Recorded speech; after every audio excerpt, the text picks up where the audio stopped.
Made with Spoken. Destination Hill. Morian Watts. Alabama Coast, Greater Houston. I was sitting at the kitchen table staring at a small mountain of sympathy cards and trying to get motivated to write thank you notes when Father Anthony called. "Yo," I answered when I finally managed to find my phone under all the clutter. "Morian?" "Hi," he said in a Liberty City accent so thick it sounded like something a third-rate acting student would do. 5 years in Greater Houston had done little to mellow that distinctive, fast-talking nasal whine. "How are you? How was the service?" "Fine, I guess," I wearily replied. "At least it's over now." "I'm sorry I couldn't make it out there," he said sadly. "But funds have been tight lately, and the church wouldn't approve the travel since it wasn't my blood family. But I always liked your mother." He wasn't just making excuses. Travel was odiously expensive. 2 of Mom's sisters, who lived at the northern tip of Upper Midwest region, couldn't make it due to lack of credits.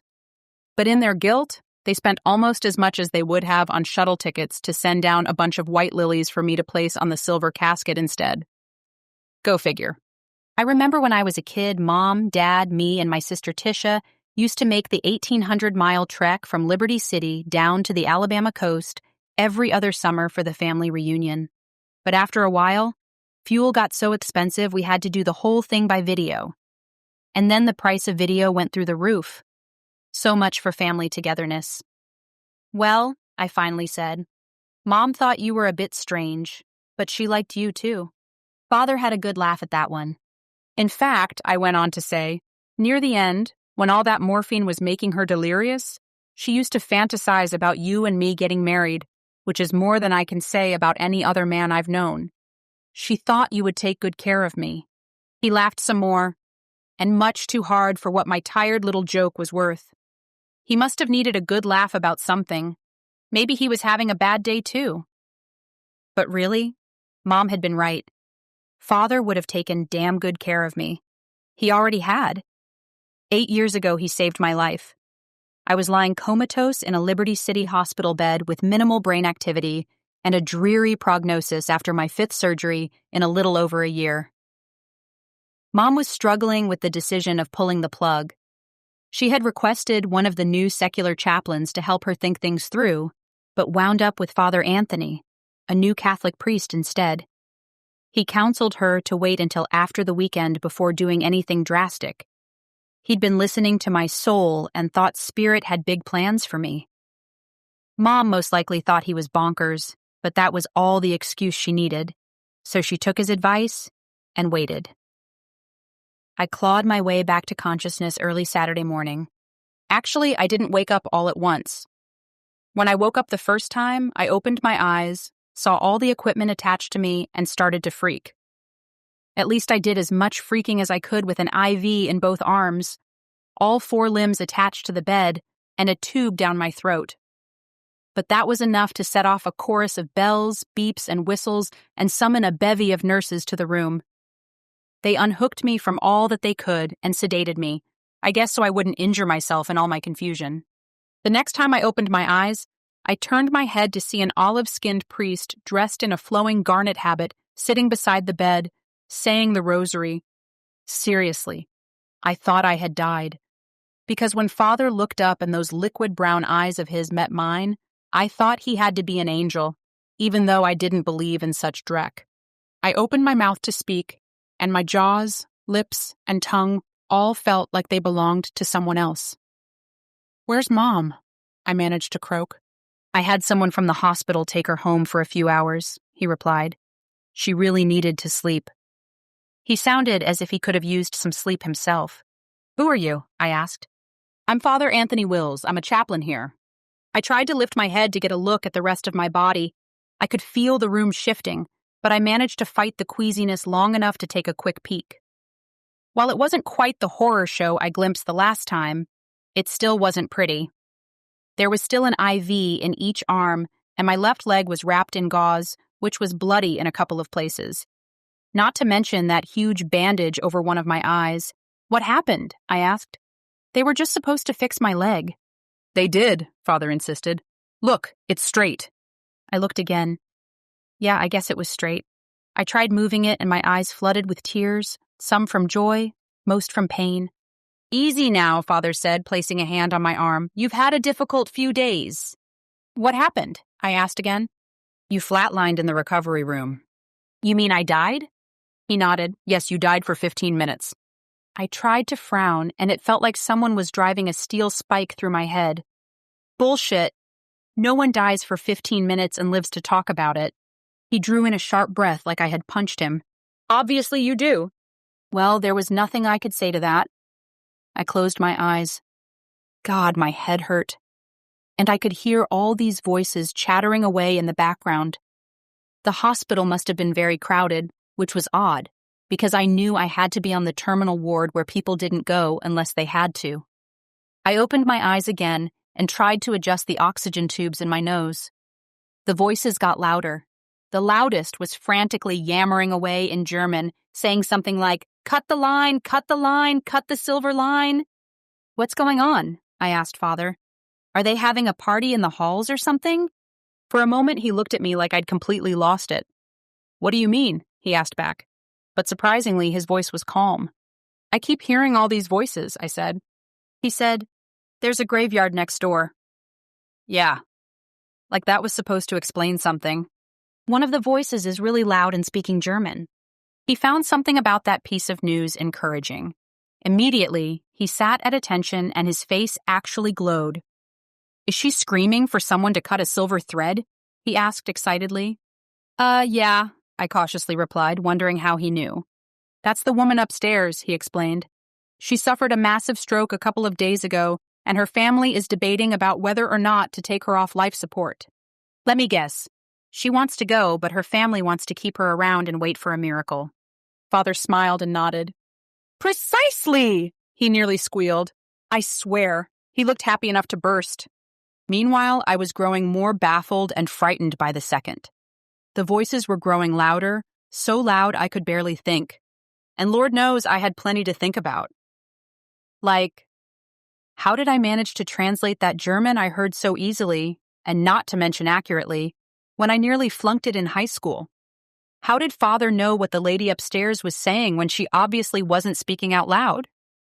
Was he hearing the voices too? I squeezed my eyes shut and covered my ears. Stop! I tried to yell, but my voice wasn't that strong. That's when I felt Father squeeze my arm. Hush, he said, and everything went quiet. The pain in my head vanished. My eyes flew open. Damn, I swore. How the hell did you do that?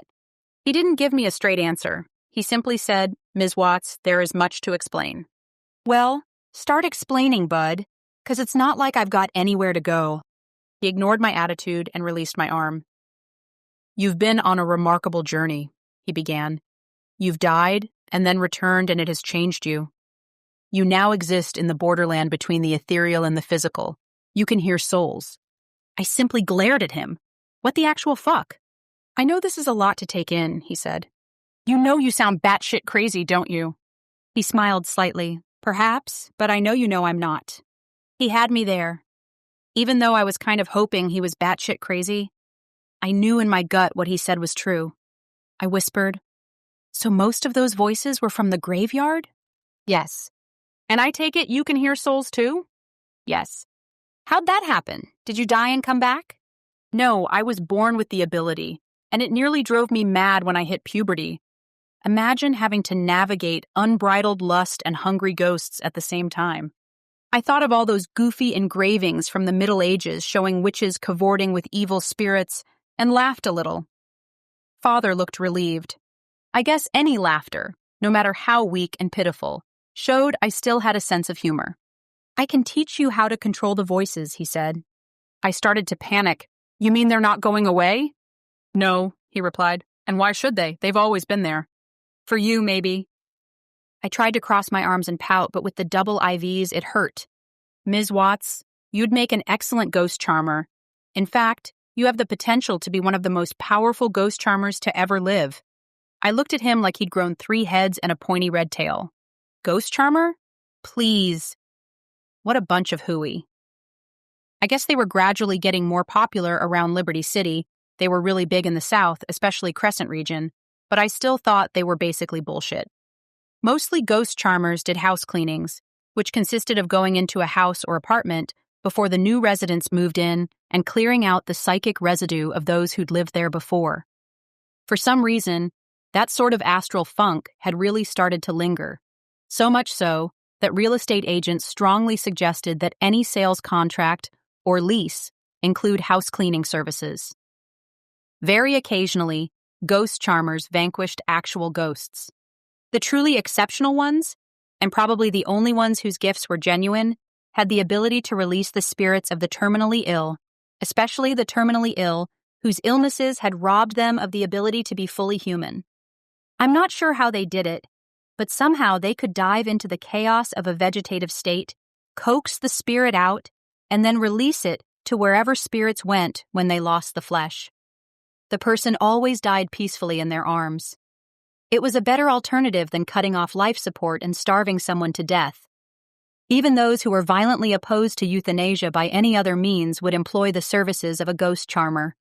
Somehow, I grumbled, being the strongest ghost charmer that ever lived doesn't sound like a worthy life goal. I know this is a lot to take in, Father said for the second time that morning, or afternoon, or whatever the hell it was. Your mother tells me you've had a difficult year. Well, that was an understatement and a half. It had been way more than a year. Try 3. For most of the first 2, a renegade bacterial infection had slowly ravaged most of my weight-bearing joints, weakened several of my larger bones, and finally attacked my left eye. Then I'd spent the remaining time having my skeleton rearranged and getting more prosthetic implants than the law allowed. But even with the miracles of early 22nd century medicine, I would always walk with a limp, that is, after I relearned how to walk, and be half blind because my left eye was fake. And to top it all off, I'd maxed out my disability insurance and lost my job in the process. So while I was close to being fixed up, I had nowhere to go. Pardon my French, Padre, I said, but as soon as they let my ass out of here, I'm going to have to learn how to walk again so I can find a job. I don't have time for mystical shit. To which Father calmly responded, You will be able to make a decent living as a ghost charmer. I glared at him, and my head started to throb. How do you figure? There are some years when I make more as a ghost charmer than I do as a priest. I was astounded. You can be a priest and a ghost charmer at the same time? The church has no problem with it as long as I don't do it in their name. Besides, I have to feed myself somehow. Contrary to popular belief, the church doesn't pay for everything. Those days are long gone. What does my mother think about all this? She thinks I'm unconventional, but we got along okay. Mom hasn't been to Mass in forever, you know. Father smiled. I know, we talked about that. How long did you two talk? I asked. A good 5 or 6 hours at least. I needed to convince her to let you live. I took a deep breath. I knew I was lucky to be alive, but until Father said that, I had no idea how lucky. Why? Had it come down to that? Yes, Ms. Watts, it had. Your brain was almost silent. Your doctors had all but given up on you. But you hadn't? No, because I could hear your soul. It was strong. And speaking of hearing souls, it was right about then that whatever Father had done to silence the voices started to wear off. The graveyard voices were manageable. They were just a gentle murmur, like those dream voices you hear whispering beautiful nonsense as you drift off to sleep. However, the German lady upstairs was very agitated. I tried to drown her out by force of will, but the more I fought her, the louder and more insistent she became, and the more my head felt like it was going to burst into a million pieces. I started to cry, which only made it worse. Something started beeping, and Father took one of my hands in his. Morian? He asked. What's wrong? Make her stop, I pleaded in a ragged whisper. Make her stop. Only you can make her stop, he told me. She wants you to release her. But I can't, I cried. I don't know how. He responded by squeezing my hand, and suddenly I could hear his voice bouncing around in my head like a ping-pong ball. Tell her it will be okay, he thought to me. Then close your eyes and cut the silver thread. Yeah, right, I thought. Yes, right, he echoed. I guess he heard me. Meanwhile, more alarms were going off, and what seemed like an army of nurses entered the room. Father held up a hand and told them to wait.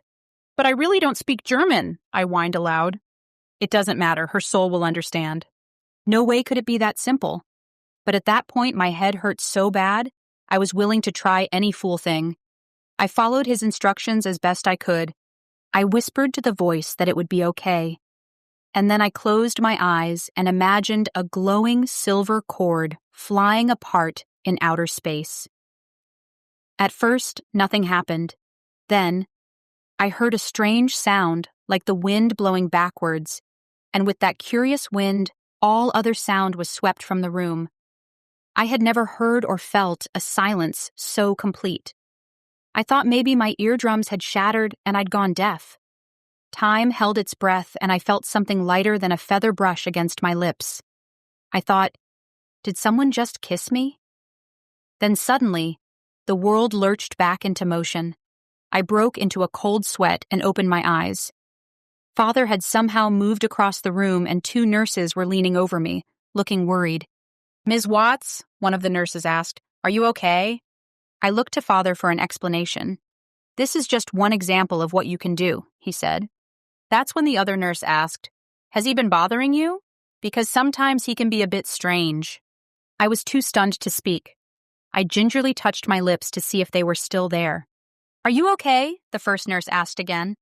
"Yeah, I'm fine," I finally replied. "But I think the woman upstairs just died." Father came to my room the next morning, and the next, and the next. He was my coach during rehab, and after I could walk with a cane, I moved into his spare room in the tiny cottage the church had provided for him. I liked the place immediately. The furniture was old, comfortable, and smelled like history. There were shelves upon shelves of physical books, as well as piles of books on the floor, with some of those precarious towers nearly reaching the ceiling. And Father was an excellent cook, who, unlike my mother, still enjoyed cooking. We never ate a lot, but we always ate well. He did most of his ghost charming work on the weekends, and he worked out of Carmeletta's occult shop, which was located near Seaview Avenue. Carmeletta's was fairly famous, or infamous, for being pretty hardcore.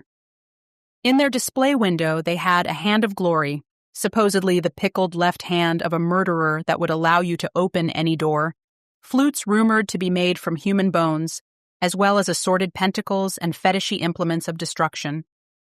Inside, they had tarot decks, books about every mystical and magical tradition under the sun, from Gnosticism to neo-paganism, obscure musical instruments, and all manner of sexy daggers and other occult tools.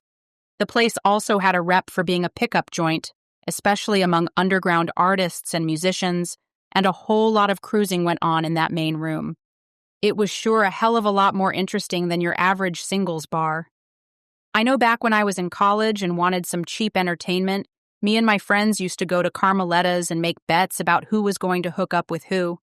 I even got picked up myself once. The serious stuff happened in the basement, and you didn't gain entry unless you were invited. That's where Carmeletta presided, a perpetually raven-haired beauty with piercing gray eyes, who cooked up various herbal potions to gentle you through the flu, bring you love, curse your asshole boss, take you on a kaleidoscopic inner journey to the divine, or anything else you needed. There was also Ms. Stacy, who gave the most searingly accurate psychic readings I'd ever seen, and Father, who did things I wouldn't have believed if I hadn't witnessed them. There were also supposed to be voodoo rituals held there, as well as radical political meetings, but I never saw any of that. Father Anthony was one of the truly exceptional ghost charmers. In fact, it was his gift that finally convinced me there might be something to this ghost charming thing after all. Father had the uncanny ability to read illness through touch. He'd hold a patient's hand, open his third ear wide, and listen deeply for what he referred to as the discord of disease, and come up with an accurate diagnosis. Everything has its song, he'd say. He was so good, doctors called him in whenever they got stumped, on the down low, of course, since no self-respecting physician would ever admit to consulting a ghost charmer. That occurred more often than you'd think. There was so much noxious crap floating around that germs seemed to be reinventing themselves every day. But according to Father, there was also another dynamic at work. The veil which separated the ethereal from the physical was becoming more permeable, and things were beginning to realign in ways both wondrous and terrifying. Soon, he predicted, we would have diseases that would exist on multiple planes. Like you'd catch the flu, and the virus would come with a ghost attached, and you wouldn't be able to completely shake that flu until you appeased the ghost. He even claimed to have seen a couple of cases where this had happened already. The earth is speaking to us, he told me, crying out to us from the ground, and she is not happy. So, I began my apprenticeship as a ghost charmer. I went out with Father on various calls. He explained the lay of the land, and then let me have a crack at it. To my surprise, my third ear learned fairly quickly, and within 6 months, Father and Carmeletta thought I was competent enough to take calls on my own. At first, I felt odd about that. I certainly didn't want to steal Father's thunder and cut into his extra income, but he, Carmeletta, and the other ghost charmers on staff assured me there was nothing to worry about. There was plenty of work to go around. And that was the truth. I tell you, more things abide on earth and in heaven than I ever imagined. Besides, Father was always telling me that someday my gift would blow his out of the water. All told, ghost charming wasn't a bad way to make a living. It was interesting. Paid the bills, or rather, helped Father pay the bills since I continued living with him so I could build up some savings, and didn't require the wearing of uncomfortable shoes, clothes, or makeup. But it was a hard thing to explain to people, especially my family. My sister Tisha kept calling me a haint chaser or a death angel. And while Mom liked Father and all, and was ever thankful he was around to help me get back on my feet, she kept pestering me to get a real job. Eventually, Father's order, the Knights of the New Star, transferred him down to Greater Houston, and a couple of years after that, Mom fell deathly ill with an environmental leukemia, which incidentally I heard several months before tests could confirm it, and eventually asked me to take her home to the Alabama coast to live out her final days. Father and Carmeletta set me up with some contacts down there, and I managed to make a decent enough living while caring for her.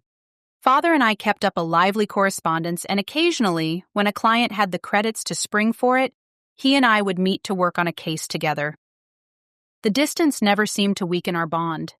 We'd hug and then pick up right where we'd left off, talking about books we had read and having silly arguments about obscure political theories while gleefully finishing each other's sentences. Our relationship had a lightness and grace that I strongly cherished. We were each other's easy chair.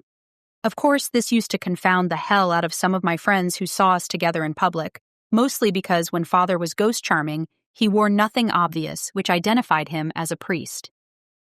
He wore the gold and garnet knights of the New Star ring, but that was about it.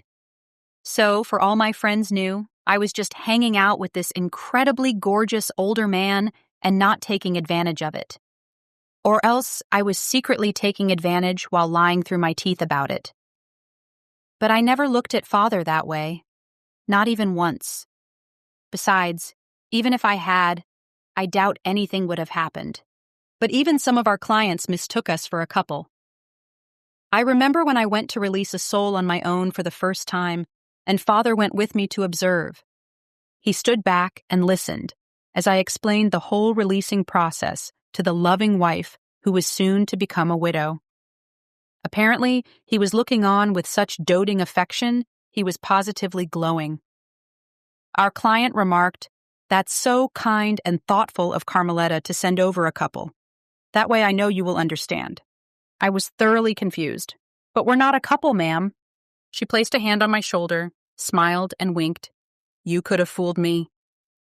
"Morian," Father began slowly, "I am sorry to even think of asking this, especially so close to your mother's passing, but I truly do need your help." "Out with it," I snapped. Immediately, I regretted sounding so impatient, since if he was tiptoeing, it had to be something really big. "How would you like to work on a case?" I glanced at the sympathy cards and the vase full of wilted flowers on the kitchen table. Those thank you notes weren't going to write themselves. On the other hand, getting back to work might help take my mind off that heavy, almost physical silence that seemed to coat everything in what was now my tiny cottage with a thin gray film. "What's it involve?" "It's medical," Father replied, trying to sound calm and casual. Then he added, "And I think it might also involve an exorcism." I laughed weakly. "Isn't that last bit under your jurisdiction, Father?" He said gravely, "I've never heard anything like this before." Then, after a beat, he added, "The pay will be very good. In fact, it will be phenomenal." Usually, I didn't obsess over compensation. As long as I made enough for the necessities, I was happy just to get paid, since there were plenty of people in the shattered states who weren't getting that much. But now, I had a funeral to pay off, along with Mom's last medical expenses, and a dwelling to maintain. A few extra credits would be more than welcome. "Who's the client?" I asked. "Everett Taynor," Father replied. "Holy shit!" "Yeah, damn straight the pay would be phenomenal, but it would also be blood money." Everett Taynor owned a bunch of mines and chemical refineries all over the world, and those facilities had some of the most dismal safety records in recorded history. The most recent of Taynor's disasters had been the one at the Destination Hill refinery, which was about 150 or so miles northwest of Greater Houston Dome. After more than a decade of safety violations and slap-on-the-wrist fines, a faulty valve caused an explosion which resulted in the instant incineration of 70 workers. Taynor's company was proved to be negligent, and Everett Taynor was ordered to pay compensation to the victims' families and clean up his act. And if the world had anything approximating true justice, that would have been the end of him. But Everett Taynor was scary rich. He had an army of seemingly tireless lawyers, and most mere mortals were scared poopless of him. He was determined to keep that case tied up in appeals until most of the Arctic froze back over. "How the hell did you get mixed up with Everett Taynor?" I demanded. Father replied, "Everett Taynor wasn't exactly the one who called me. He made his wife do it. They're trying to save their daughter. She's been in the hospital for over a month. I know how you feel about that bastard because I feel that way too, but this girl is just 7 years old and she is innocent." I was tempted to respond with a smart-ass remark, but I didn't. Father was right. Even when people were bastards to everyone else, they loved their kids. And it wasn't that little girl's fault her father was such an asswipe. What's wrong with her that the wife actually called in an exorcist? I mean, I've seen some strange stuff in my day, but that's pretty extreme. She didn't actually call in an exorcist, Father explained. She requested a chaplain knowing I'd be the one on call. We prayed together and discussed her daughter's condition. Then she discreetly asked if I would do a reading. She whispered, "I've heard you have special gifts in that area." I informed her I could not do readings while officially acting as a chaplain. "Why?" I asked, somewhat baffled. "That never stopped you from reading me." "That was in Liberty City," Father said. "And then I was at large and mostly living on my own. Now I'm in Greater Houston and helping to run a large parish. I'm being watched a lot more closely." "So what did you do?" "I came in as a regular family visitor when I wasn't on duty and read the child." "And what did you hear?" What I heard was both frightening and fascinating. That piqued my interest. Father then proceeded to give me the short version of the girl's medical history. Turns out Catlin Taynor had never been all that healthy. She'd been born nearly a month premature after her mother had suffered through a difficult pregnancy. Despite never having left the Greater Houston Dome during her short life, Catlin had managed to contract all manner of strange illnesses. Of course, since her family had almost unlimited resources and could afford all the latest treatments, those illnesses had been little more than nuisances. Until this latest one. It began with mild flu-like symptoms and blossomed into a combination environmental leukemia and treatment-resistant bacterial infection. A custom-engineered antibiotic managed to beat the infection almost into submission. A targeted genetic treatment nearly eradicated the cancer. But then there was something else that wouldn't go away. These were the symptoms Catlin presented, Father explained. High fever, bruising, convulsions, tumors that seemed to appear and disappear at will, glossolalia, paranoia, and intermittent paralysis. The treatments have all but eradicated Catlin's fever, bruising, and paralysis.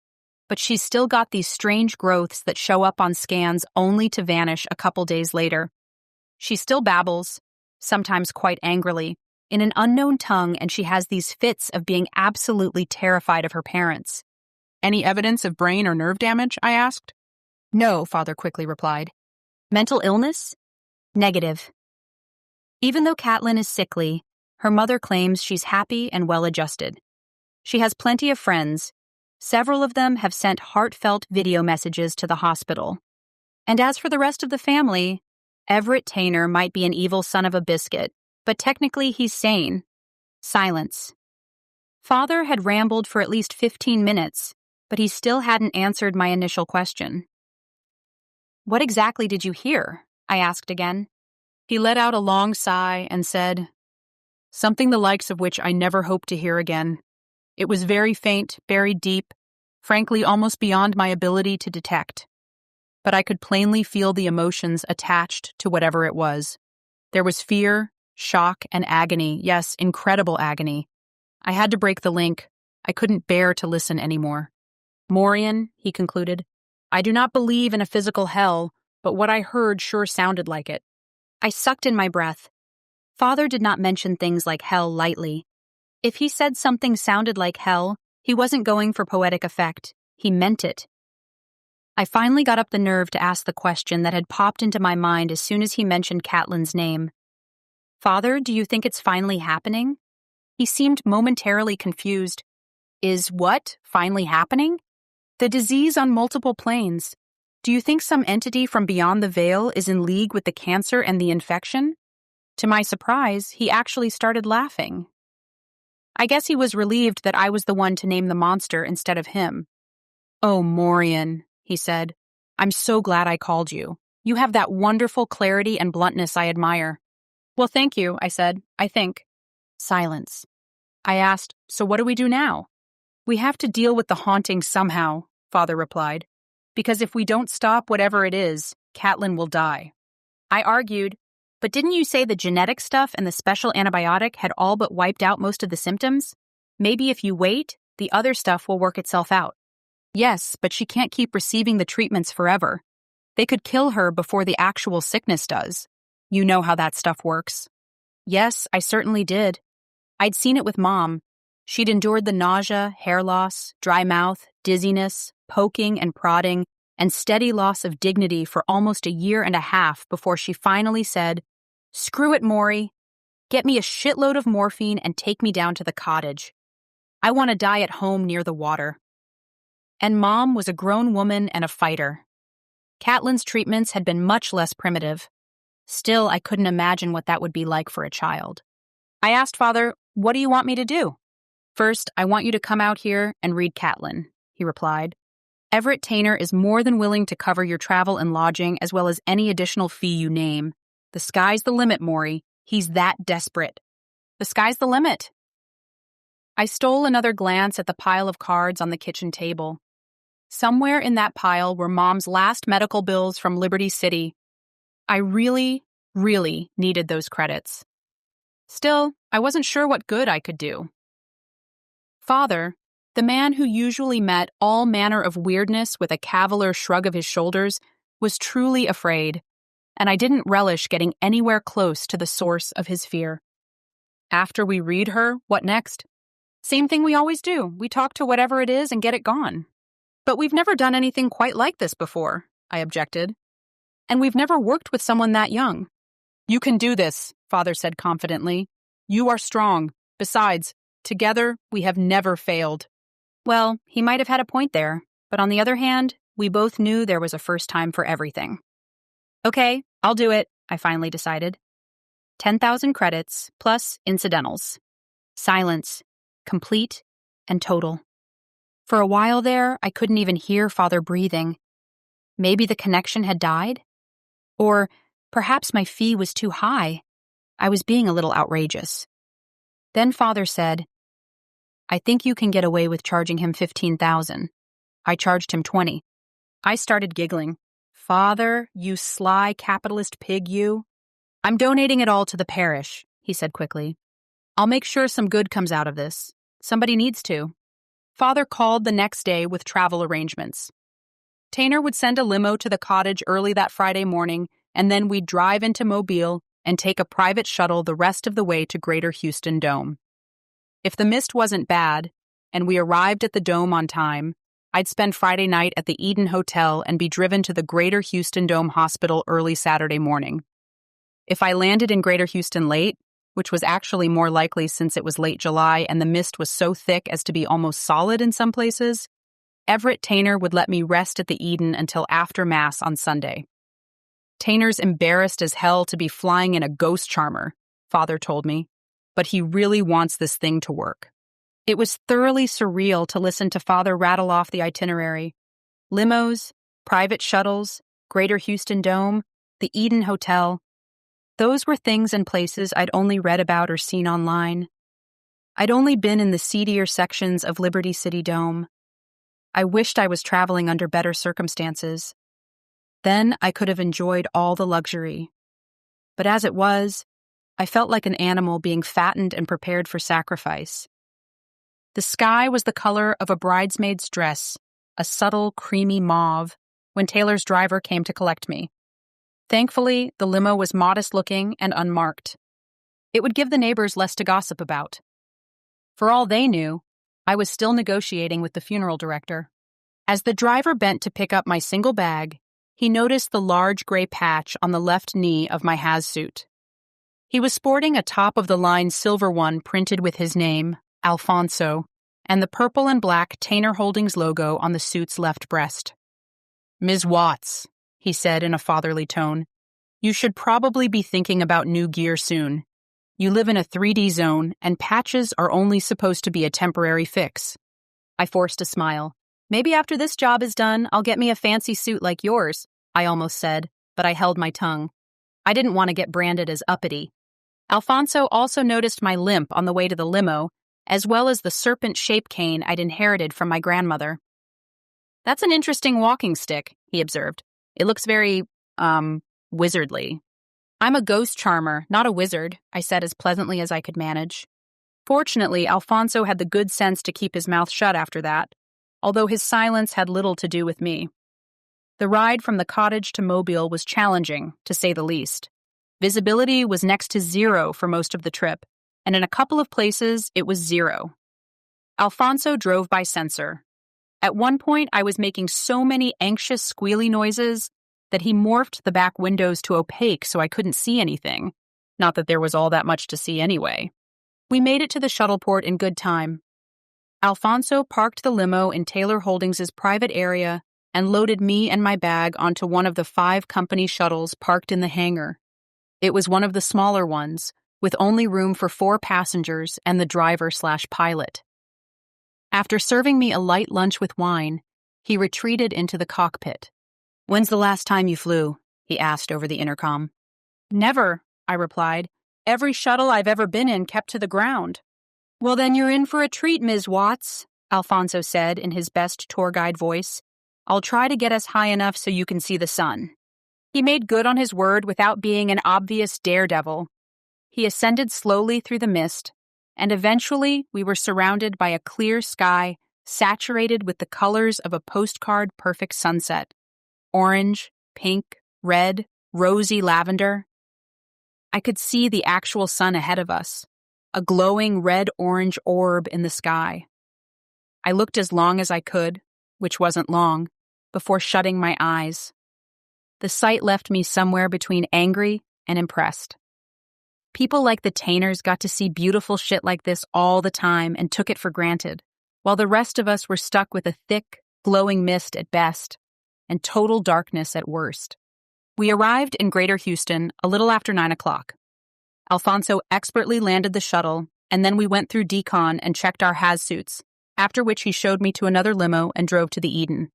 Everett Taynor had a private suite on the top floor. Actually, I think it was the whole top floor, and that's where I spent the night. 5 huge rooms, including a private screening room, a bath with a jacuzzi the size of a small swimming pool, and a professional kitchen Father would have drooled over. There was also a bar in the living area and another one in the bedroom, stocked with everything from wine to firewater. The one in the bedroom had a bottle of blue sky, and judging from the electric blue color, it was stronger than the stuff they served on the outside. Technically, blue sky was known as a synthetic empathic. I have no idea what its original medical purpose was, but recreationally, it was primarily used as an aphrodisiac. What it did was allow you to experience the sensations of your partner, which went a long way to improving the quality of a one-night stand. But sometimes ghost charmers and other sensitives would use it too, because it would augment whatever gift you had. Thing was, that temporary boost came with a price.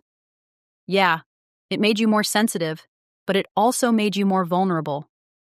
Father and Carmeletta wouldn't go near the stuff. Ms. Stacy had used it only once, when she had to locate the body of a murdered girl for the police in time for a trial, and she swore she'd never use it again. I felt like I'd been ripped open, she said, and the power of the universe tore through me. I tried to enjoy myself. After all, it's not every day you get to live like a baron. But all that luxury made me uneasy.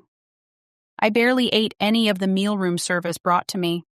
I considered a relaxing soak in the jacuzzi, but wound up opting for an ordinary shower instead.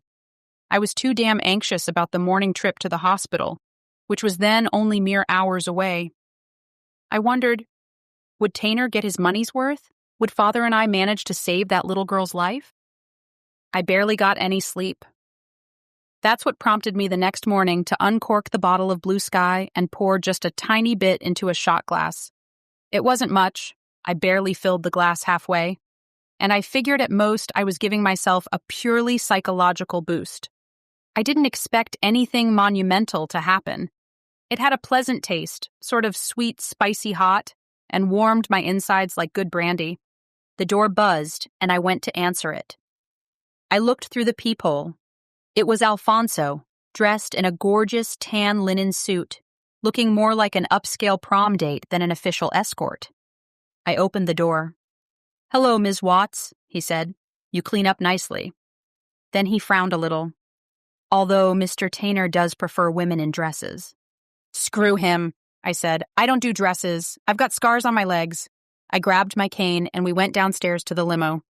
Taynor's daughter had almost an entire wing to herself in the hospital. I met Father and two of Catlin's doctors in a private lobby. Catlin's parents were running a bit late.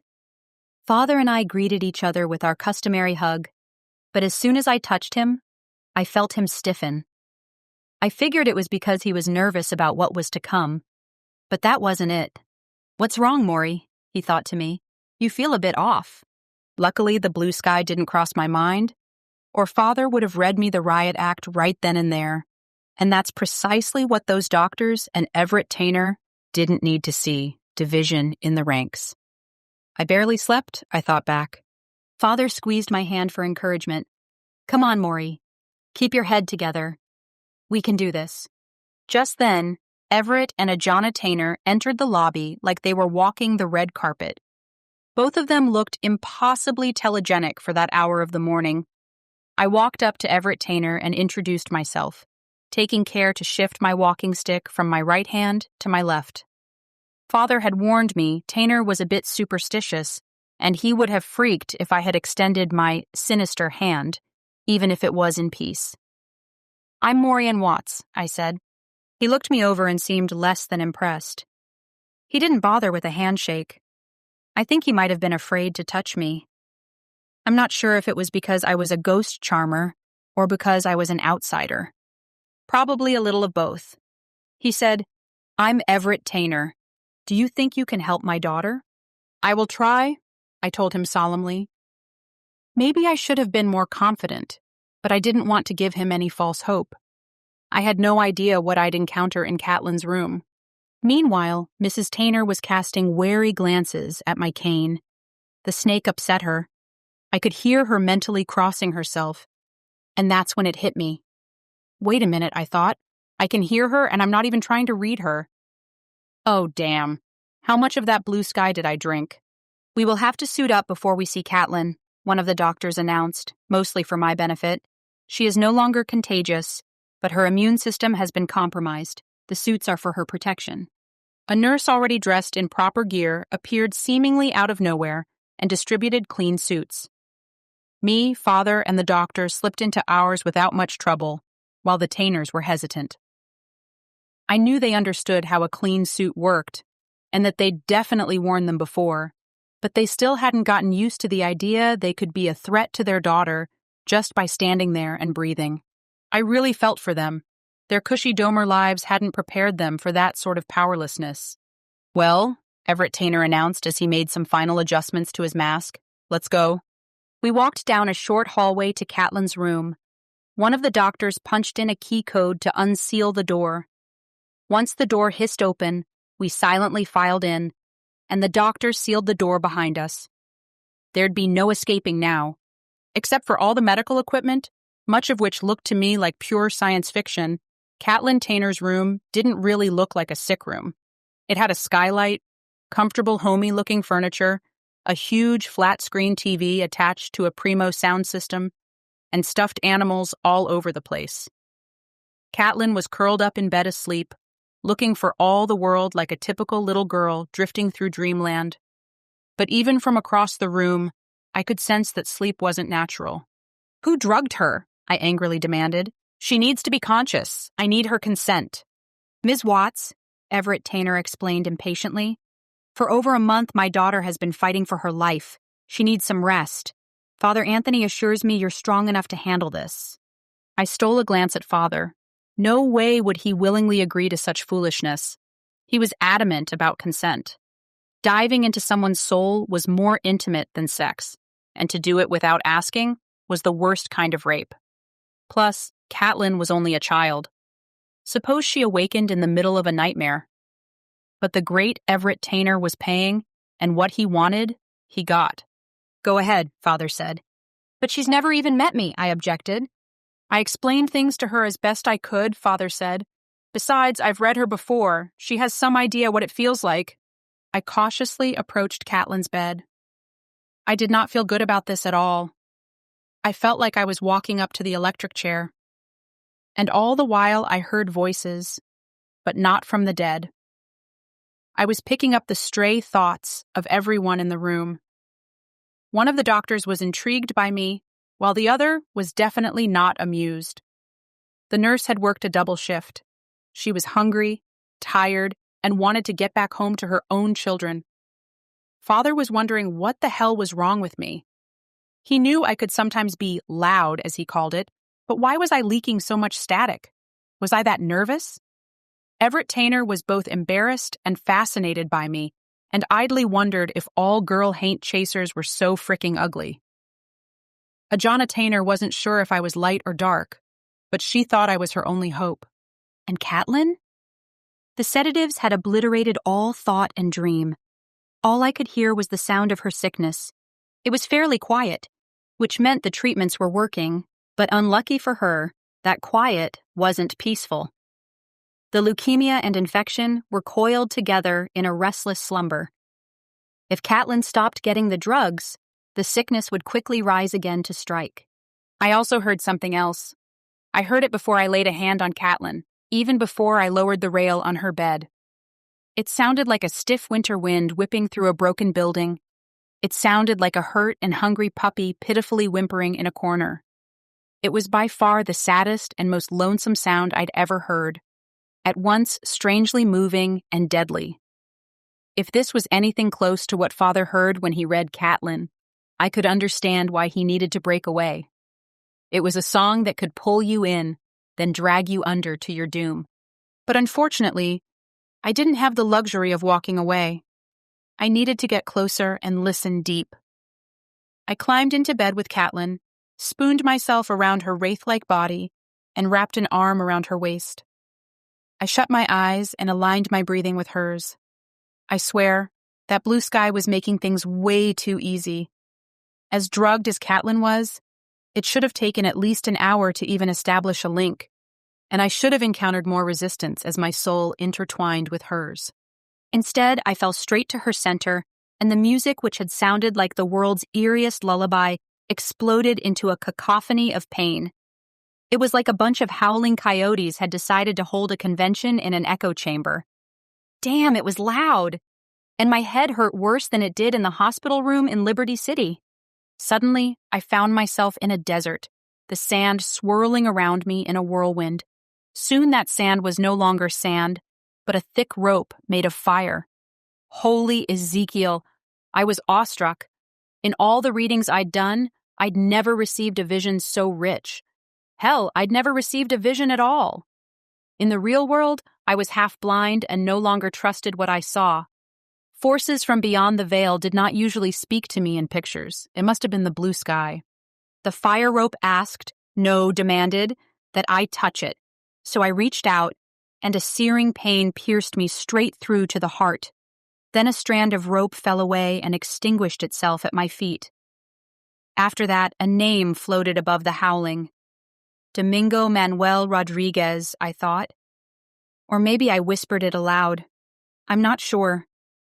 I must have said something because suddenly Everett Taynor was shouting, "This is bullshit! Total ass-wiping bullshit! Let me out of here!" But the room had been sealed. No one was leaving unless we all left, and I wasn't going anywhere. The fire rope called to me to touch it again, and another strand fell away and put itself out. I received another name, Anthony Joseph Kenneman. Everett Taynor made an oof sound like I'd punched him in the gut. His wife began to weep. Father started to scream in a panic. "Break the link, Maury! Break the link! For the love of God, break the link!" I tried, but the force behind the fire rope was much too strong. Every time I tried to tear myself away, I felt like I was being drawn and quartered. Damn, why the hell did I drink that blue sky? I reached for the fire rope again, and yet another strand separated and fell around my feet. "Marianne Sagan?" I whispered, and I felt one of the doctors, the one who'd dismissed me as a charlatan, trying to pull me from the bed. The fire rope dispensed with him in short order. It glowed with a white-hot fury. I was drenched in sweat, and I heard someone being thrown against the wall. Clearly, this could not go on. "Please," I begged the spirit of the fire rope. "Who are you? What do you want?" The spirit ignored my first question, but answered the second. "We want you to hear our names. We want you to feel us dying." That's when I figured out the answer to the first question on my own. Destination Hill. They all died at Destination Hill, I said.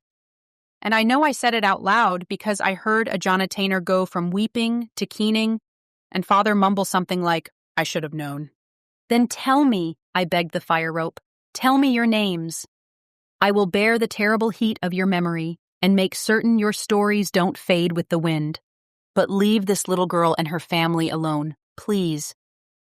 The howling grew louder, and I felt like my entire body would be blown apart, with every atom scattering to a different galaxy. The fire rope burned through a rainbow of colors considering my request. It knew I was asking it to compromise. Catlin might have been innocent, but surely her parents weren't. Still, death for death. What did that prove? And if Everett Taynor died, those victims' families still might not get paid. "Fine," the fire rope said. "We will tell you. We will whisper. But you must speak our names out loud, one by one." So that's what I did. I slowly unwound a rope of flame while reciting the names of the dead. As far as my person was concerned, the spirits held up their part of the bargain. Pulling apart the rope wasn't as painful as it had been, and as each name was spoken, all 70 of them, the howling decreased in volume until there was blessed silence at the end.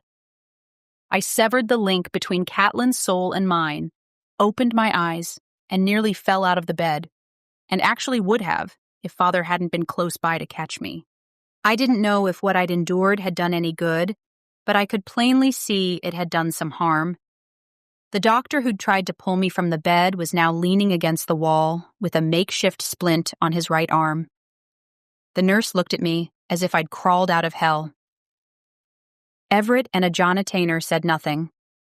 Mrs. Taynor looked positively catatonic, while Mr. Taynor looked overwhelmed and in some serious pain. His mask was stained with blood. I had no idea how it had gotten there, but I assumed it had something to do with the fire rope. At least Catlin didn't appear any worse. She was still in a deep, dreamless sleep. The doctor still left standing was the first to speak. "Ms. Watts, I should check your vitals. You have put yourself through tremendous stress. In fact, I should have wired you from the beginning." I held up a hand and noticed dark stains on the palms of my gloves. I started to shake my head, and the room began to tilt. Once again, Father kept me from hitting the floor. "No, I want to go home," I said. "Please." Then Everett Taynor spoke up. His voice was raspy. "What about Catlin?" "She'll be fine," I said. Somehow I was certain of that. Then a stray thought of his drifted by, very faint. "What about me?" "You'll be fine too," I thought back to him. "But you know what you have to do." Father and I started walking towards the door. The doctor frowned. "Ms. Watts, please, be reasonable." That's when I finally broke down. I held out my arms with my hands palms up and started to cry. "Okay," I tearfully agreed. "Okay." So the doctor fixed me up and checked me out.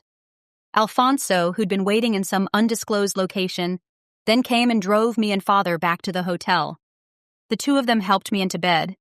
That's when Father noticed the uncorked bottle of blue sky and the shot glass on top of the bar. The glass still had some liquid in it, which meant I'd barely had a swallow. "Maury, how the hell could you?" he demanded. "I didn't get any sleep," I whined. "I thought it would help." I knew it was a lame excuse. I'd never seen Father so disappointed in me. He looked positively heartbroken. "You were totally open," he yelled. "We had no protection. You're barely attached to this side of the veil anyway. You could have gotten us all killed." I started crying. "I'm sorry, Father." He started pacing the room. "Taynor could sue our asses into oblivion for this." I rolled my eyes. Even in my broken state, I knew that was ridiculous. Taynor had snuck me into Greater Houston and made sure I didn't stray too far from his private universe. No way would he air this dirty laundry in public. Oh, please. What's he gonna say? We made some unruly spirit kick his ass? Yeah, right. Like that's gonna stand up in court. He could claim we assaulted him. Who the hell do you think is gonna back that up? Everyone in that room knows what happened and would like to put it out of their minds as soon as possible. Taynor can pay anyone to say or do anything he wants. Yeah? I shot back. Like he paid you to let me read that girl who was almost drugged into a coma? Whoops. That was low. And I regretted the words as soon as I said them. "I'm sorry, Father," I said, for the second time in less than 5 minutes. But it was too late. He had already stormed out of the room. Meanwhile, Alfonso stood there looking like a storm had hit him, a Category 5 hurricane smack dab between the eyes. "Why you gotta be so mean to him?" he finally asked, dropping that high-class veneer he'd been sporting ever since he picked me up at the cottage. "I don't really understand what you did to get him so ticked off, but you know you were wrong. And you know he loves you, babe. He'd die for you." I slept like a stone, nearly 12 hours. I woke up feeling as if centuries had passed. Alfonso had long gone, and the bottle of blue sky had been put away. My palms had stopped stinging from where the doctor had treated me for some serious rope burns. Rope burns, can you believe that shit? I went into the living area and spied Father asleep on one of the sofas. His tablet was on the coffee table, softly pinging about a low battery. I tiptoed to the table, grabbed the tablet, and plugged it in. In the dining room, the table was set for breakfast. Something had started cooking in the oven set on a timer. I didn't open the door or turn on the light to peek at what it might be. Whatever it was, though, smelled heavenly. Damn. Even when Father wanted to kick my ass, he took care of me. I went exploring in the kitchen cabinets and found, among other things, a treasure trove of teas. I set some water on to boil and spooned some Darjeeling into a strainer. That little bit of noise roused Father from his slumber. He stumbled into the kitchen and leaned against a wall. "Hello, Morian," he said, surprisingly pleasantly, considering the harsh words we'd exchanged the night before. I didn't see any point of beating around the bush. "So how much trouble are we in, Padre?" I asked. Amazingly, none. Little Catlin woke up an hour or two after we left. She said she was looking for the lady in the ivory suit who put the fire out. She's doing well. According to her mother, Catlin's in much better spirits than she's been in a while. But it's early yet. What happened to Everett Taynor? The entities you spoke to essentially, well, whipped him. He received 3 lashes, one across his back, another on his chest, one across his face. Huh. That explained the blood on the mask. Even though I knew it was cruel, I couldn't help smiling. That beautiful face, scarred forever. Oh, he won't be scarred for life, Father said, apparently hearing my thoughts. Unless, of course, he chooses to be. What's that supposed to mean? I asked. He has the resources to grow himself a batch of new skin. He can make it look like nothing happened. But I think he should keep the scars, all 3 of them, but especially the one on his face. I don't think you alone should have to bear the terrible heat of his victims' memories. I was flabbergasted. You heard all that? I couldn't help but hear. You were leaking all over the place. I lowered my eyes. Right then, Father didn't sound particularly angry, but I thought I had better apologize as soon as possible, or else my words might turn as noxious and heavy as the outside mist. I'm sorry about the blue sky. That was a real stupid-ass thing to do. He nodded his head in agreement. Yes, it was. Then he grew pensive and added, I'd say we both acted rather stupidly and recklessly, all around. You were right about my transgression as well. I should have insisted Catlin remain awake. That haunting was buried extremely deep. We could have hurt that girl very badly. I guess all those credits made me lose my head, I mused. Yes, the dazzle of credits changes everything, Father concurred. Still, you acted more honorably than I would have in that situation. I don't think I would have borne the fire rope's punishment to save Everett Taynor's life, especially when it meant risking my own. The rope went easy on me. I think those spirits wanted to be heard more than anything else. They didn't want to be forgotten. But yeah, they would have fried Taynor's ass if I hadn't offered to bear the pain. And Catlin might have died too. And those victims' families wouldn't have had a snowball's chance in hell of getting paid. Father asked, Do you really think Taynor will stop his legal foot-dragging? If Catlin's cured, he will. Father walked up to me and placed a hand on my shoulder. You know, he began, staring deeply into my eyes, that blue sky didn't do a damn thing but spook you. Even though it was a premium mix, you didn't really drink enough for it to have a physical effect. I didn't know what to say. You mean all that would have happened without the blue sky? Maybe, maybe not. But you're plenty strong. And wise, enough to not need any extra help. He pulled me close and planted a kiss on my forehead. Morian, he said, I'm proud of you. My forehead tingled all day. Everett Taynor put me up in his suite for another week, although I never saw him, his lovely wife, Ajana, or little Catlin in person again.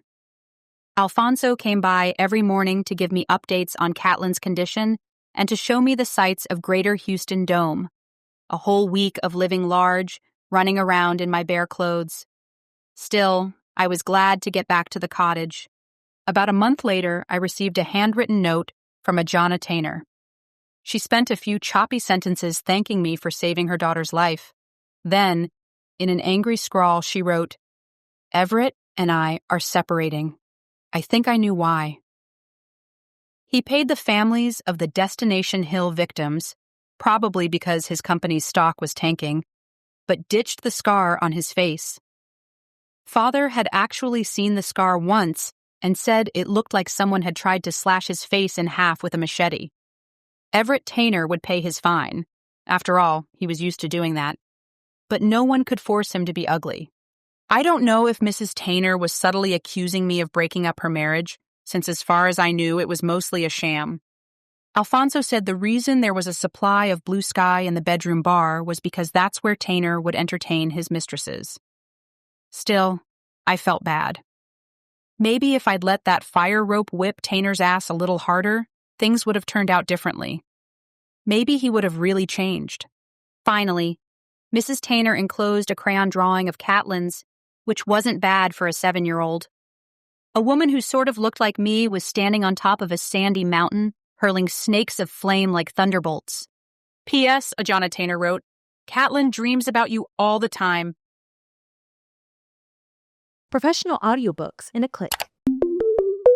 Spoken.